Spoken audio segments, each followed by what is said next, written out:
Time now for our community update this morning. Joining us in studio is Green Bay Police Chief Chris Davis. Thanks for joining us. Now, the 4th of July was on Tuesday. Tens of thousands of people were downtown celebrating and partying. Tell us about the joint enforcement effort with Green Bay Metro Fire and how did it go? So we partnered a police officer with a fire marshal, and they responded to calls for service about fireworks. They took about 73 calls for service. The focus was on education, but they did issue 1 citation and 6 warnings for fireworks activity. Did you have any problems during this year's festivities at all? Some minor issues just involving fights and disputes between people, but all in all, it was a very successful event. Great.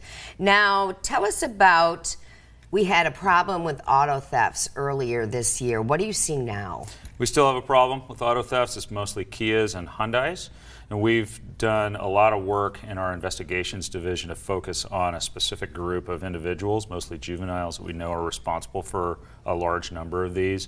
But we are still seeing a lot of these incidents. So you're seeing an uptick, right? Yes. Why do you think that is?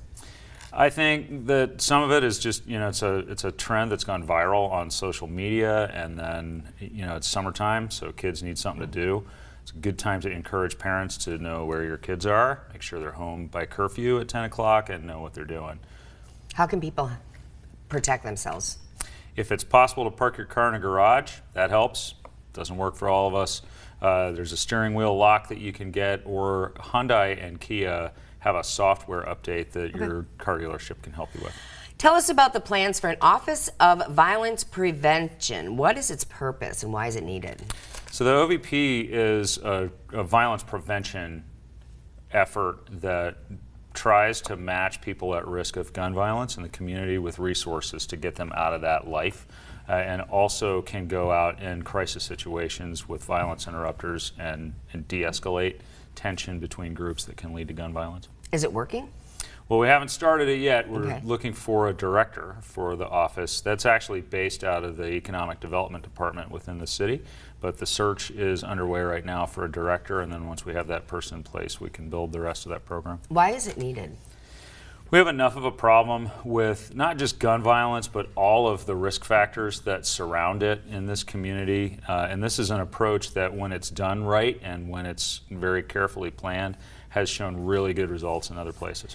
Now, National Night Out is coming upon us Tuesday, August 1st. How can neighbors take action against crime in their own communities, and are there any planned events?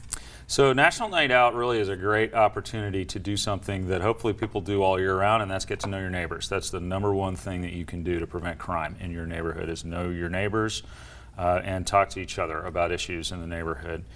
And we see in neighborhoods where people know each other and they get together regularly, you see reductions in criminal activity. There'll be a number of events on the 1st throughout the city.